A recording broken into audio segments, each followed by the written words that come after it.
دوسری بات قرآن مجید کی عظمت کے ضمن میں یہ ہے، اور وہ اس پہلو سے پوری دنیا کو ماننی پڑے گی،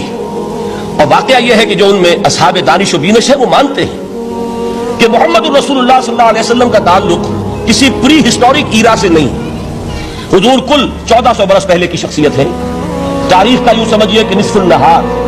دی very mid day of history, کہ کوئی چیز بھی ان کی پردہ اخفاء میں نہیں ہے۔ اور حضور صلی اللہ علیہ وسلم کی یہ بات ہر شخص مانے گا کہ آپ نے تاریخ انسانی کا ایک عظیم ترین انقلاب برپا کیا۔ اس دور میں آپ علم میں ہوگا، ابھی کچھ 6-7 سال پہلے امریکہ میں ایک کتاب شائع ہوئی، دی 100، ڈاکٹر مائیکل ہارٹ اس کے مصنف ہیں۔ مشاہیر عالم کے موضوع پر اس سے پہلے بھی دنیا میں بہت کتابیں لکھی گئیں، بڑے انسان، بڑی شخصیتیں، ان کے چھوٹے چھوٹے لائف سکیچ، لیکن یہ کتاب اس اعتبار سے بڑی یونیک ہے، منفرد ہے کہ انہوں نے 100 افراد کا انتخاب کیا، پوری انسانی تاریخ کی عظیم ترین 100 شخصیتیں، پھر ان میں گریڈیشن کی، ان میں ایک درجہ بندی قائم کی۔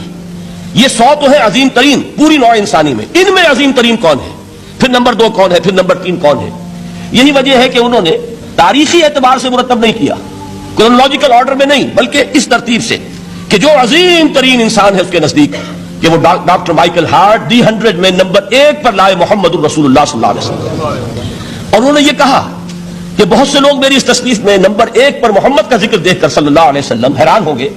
اس لیے کہ ظاہر ہے وہ مسلمان نہیں ہیں، وہ تو عیسائی ہیں، تاحال بھی عیسائی ہیں۔ انہوں نے کہا کہ اس میں مجھے لازماً I owe an explanation، مجھے اس کی وضاحت کرنی پڑے گی،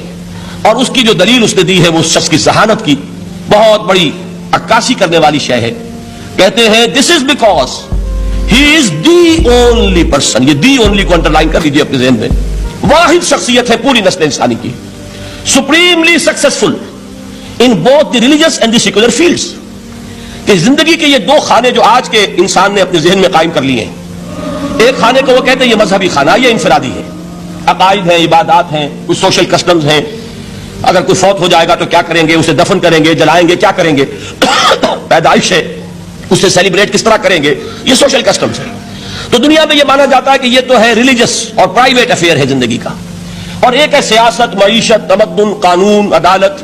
سیاسی نظام، معاشی نظام وغیرہ، یہ سیکولر فیلڈ ہے، اس میں کسی مذہب کی بات نہیں ہونی چاہیے، بلکہ یہ کہ جو بھی کسی ملک کے رہنے والوں کی اکثریت کی رائے ہو اس کے مطابق کام چلنا چاہیے۔ یہ ان کا ذہن ہے، ہمارا نہیں، معاذ اللہ۔ اسلام کے نزدیک انسانی زندگی انڈیویزیبل ہے، ناقابل تقسیم وحدت ہے، یہ ایک آرگینک ہول ہے، حیاتیاتی اکائی ہے جس کو تقسیم نہیں کیا جا سکتا۔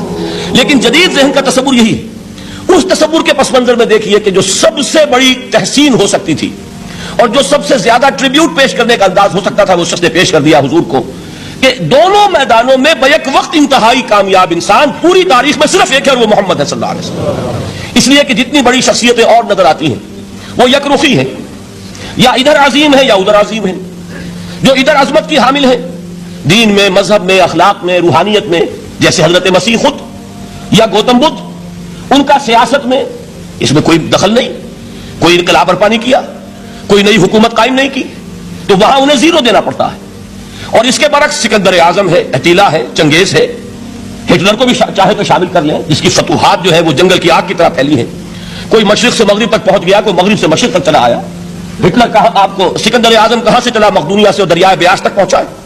اور ادھر سے چنگیز ادھر سے گیا وہاں تک پہنچا ہے، اٹیلا جو ہے سینٹرل ایشیا سے اور یورپ کے میدانوں تک پہنچا ہے۔ لیکن مذہب اور اخلاق کے میدان میں انہیں صرف 0 دینے سے کام نہیں چلتا، کوئی مائنس ویلیو معین کرنی پڑتی ہے۔ یہ ہے دنیا کی عظیم ترین شخصیتوں کا حال۔ ایک شخصیت ایسی ہے محمد کی صلی اللہ علیہ وسلم کہ ان کے بارے میں یہ کہنا مشکل ہو جائے گا کہ ان کی زیادہ عظمت جو ہے وہ مذہبی میدان میں ہے یا زیادہ عظمت جو ہے وہ سیاسی اور ملکی میدان میں ہے۔ ایک نئی تہذیب، ایک نیا تمدن، ایک نیا طرز حکومت، ایک نیا نظام معیشت، ایک نیا سماجی اور معاشرتی نظام، ایک نیا قانون فوجداری، ایک نیا قانون دیوانی،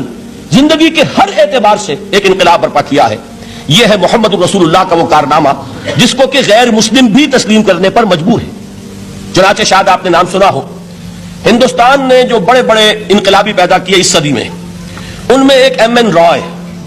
جو کمیونسٹ انٹرنیشنل، جو ماسکو میں یوں سمجھیے کہ پوری دنیا میں اشتراکی تحریکوں کو کنٹرول کرنے والا ادارہ، یہ شخص اس کا بہت اہم کارکن رہا ہے، ایم این رائے۔ اس نے ایک کتاب لکھی، دی ہسٹوریکل رول آف اسلام، اور وہ تسلیم کرتا ہے کہ تاریخ انسانی میں عظیم ترین انقلاب وہ ہے جو محمد نے برپا کیا صلی اللہ علیہ وسلم۔ تو یہ چیز دوسری ہے کہ جس کو ماننا پڑتا ہے